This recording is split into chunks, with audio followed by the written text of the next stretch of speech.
वासुदेव 1008 महावीर भगवान की जय। संत श्रोमणी आचार्य गुरु श्री विद्यासागर जी मुनि महाराज की जय। परम पूज्य स्वर्ण श्री प्रज्ञासागर जी महाराज की जय। द्वादशांगिरवाणी माता की जय। अहिंसा मणि विश्व धर्म की जय। चढ़ाने का मंगलाचरण करेंगे। तीन भुवन में सार दी तेरा विज्ञान का, शिव स्वरूप शिवकार नमः त्रियोग संहार के। आज हम आपको छठी ढाल का छठा छंद पढ़ाएंगे, है ना। अपनी अपनी किताब खोल कर रखें और ध्यान से देखें। इसका अर्थ यद्यपि कठिन बिल्कुल नहीं है, फिर भी हो सकता है आपको कई जगह समझ में ना आए, तो किताब खोल कर यदि आप रखेंगे, 6 ढाला की किताब पढ़ाई करके सभी घर में होती है, खोल कर रखें और देखें ध्यान से कि किस शब्द का क्या अर्थ है, उसके बाद उसका अर्थ लगाएं। इक्केवारे दिन में ले आहार खड़े अलप निज पान में, कचे लौंच करत न डरत परिसर सो लगे निज ध्यान में। अरि मित्र महल मशान कंचन कांच निंदन थुति करन, अर्गावतारन असी प्रहारन मैं सदा समता धरन। क्या कह रहे हैं? एक बार दिन में ले हार खड़े अलग निज पान में। मुनि महाराज जो दिन में एक बार खड़े होकर थोड़ा सा, अलग मीन्स थोड़ा सा, निज पान अपने हाथ पर रखकर भोजन लेते हैं, आहार लेते हैं। ले मीन्स लेते हैं, आहार मीन्स आहार। मुनि महाराज दिन में एक बार अपने हाथों में खड़े होकर थोड़ा सा आहार लेते हैं। फिर आगे क्या कह रहे हैं? कच लौंच करत न डरत परिसर सो लगे निज ध्यान में। कच लौंच मीन्स केस लॉन्च करते हैं, करत मीन्स करते हैं, और निज ध्यान में अपने आत्मा के ध्यान में लगे तत्पर रहते हुए परिसर 22 परिसरों को सहन करते हैं, अर्थात 22 परिसरों के से नहीं डरते हैं। ना डरत परिसर 22 परिसरों से नहीं डरते हैं।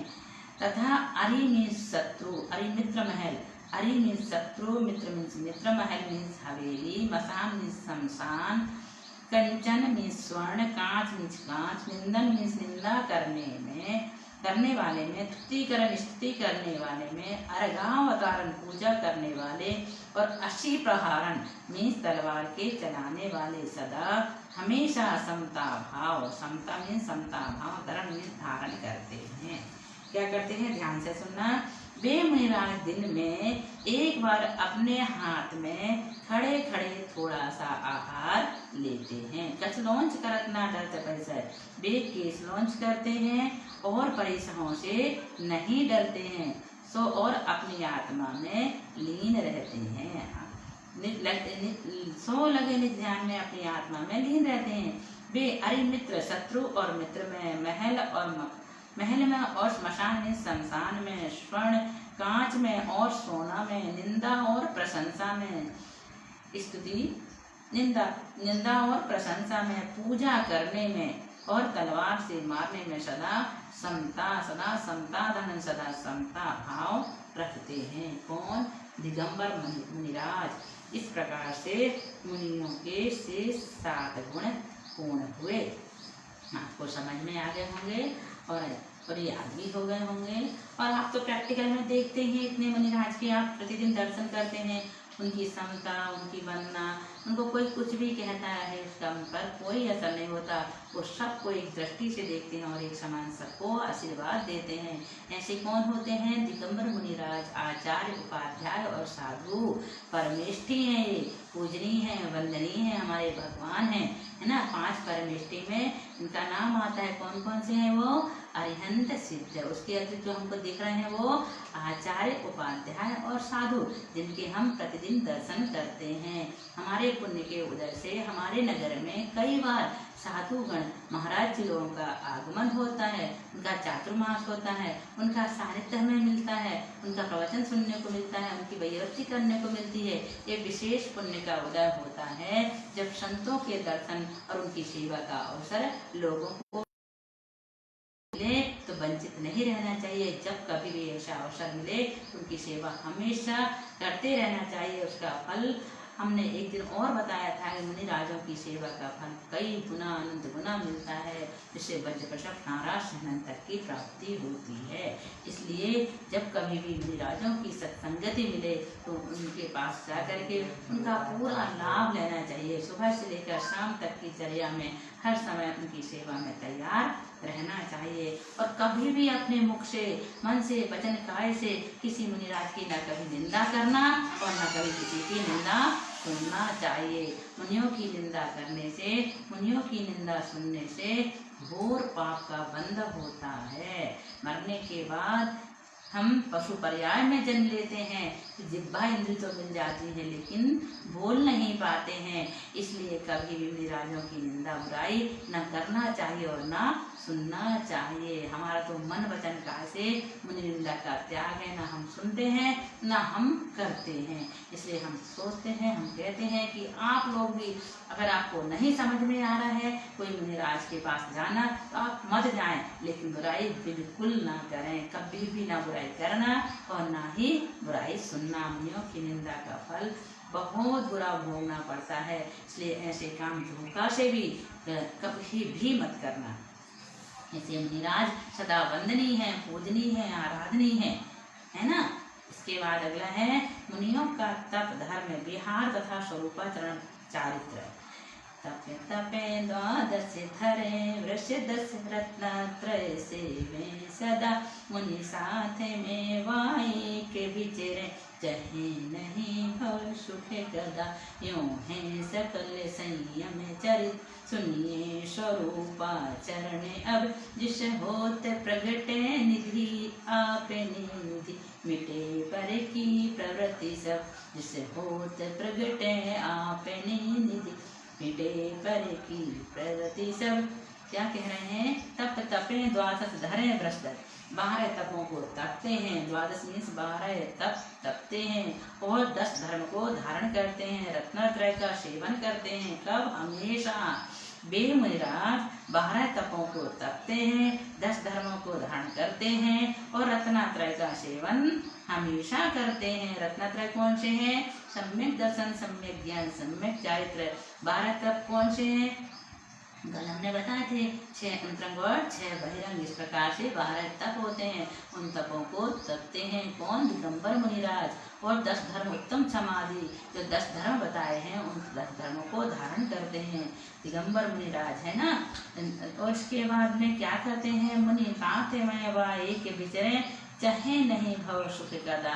मुनिराज मुनियों के संग में अथवा अकेले विहार करते हैं।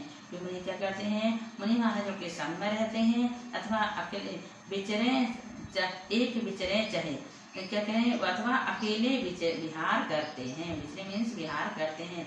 कदा कभी भी भव सुख, संसार के सुखों को नहीं चाहते हैं। वे कभी भी संसार के सुखों को नहीं चाहते हैं। यूं इस प्रकार सकल संयम चारित्र है। यह क्या हुआ? सकल संयम चारित्र का वर्णन हुआ। अब स्वरूपाचरण चारित्र को सुनते हैं या कहते हैं। कैसे है वो? अब स्वरूपाचरण चारित्र को सुनो।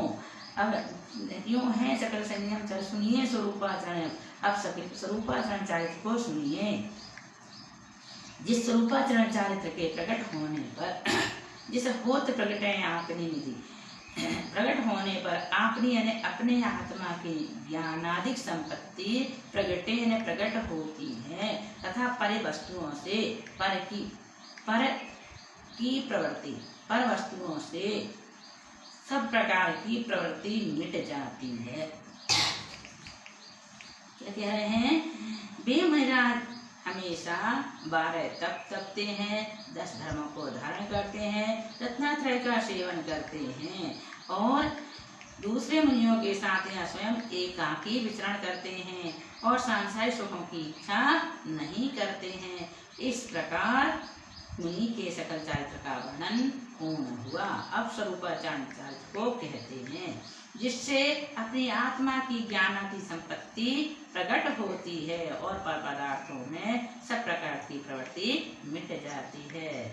और आगे समझ में कितनी अच्छी बात कह रहे हैं, कैसे होते हैं मुनिराज, है ना।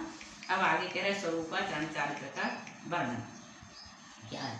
जिन परम पैनी सुविधि छैनी डारे अंतर भेदिया वर्णादि अनुरागादि ते निज भाव को न्यारा किया। निज माहि निज के हेतु निज कर आपे को आपे कहो। गुण गुणी ज्ञाता ज्ञान गे मझार कछु भेद न रहो। जिन परम पैनी, जिन यानी जो मुनिराज, परम यानी अत्यंत पैनी मीन्स तीक्ष्ण, जो मुनिराज अत्यंत तीक्ष्ण ज्ञान, सब में ज्ञान या भेद ज्ञान रूपी छेनी को डालकर अंतरंग में, अंतर्भेद या अंतरंग में भेद कर निज भाव को न्यारा किया। निज भाव को आत्मा के वास्तविक स्वरूप को वर्णादि अनुरागादि वर्ण रस गंध तथा स्पर्श रूपी कर्म से, अनुरागादि राग द्वेष आदि भाव कर्म से न्यारा किया, अलग कर देते हैं। अतएव निज माही अपने आत्मा में निज के हेतु आत्मा के लिए निज कर आत्मा के द्वारा आपको, आत्मा को आपे अपने आप को ग्रहण करते हैं। तब गुणी गुणी ज्ञाता गे ज्ञान के विषय में, और ज्ञान मीन्स ज्ञान मंझार में मीन्स में, कछु मीन्स थोड़ा भी भेद अंतर नहीं रहो रहता है।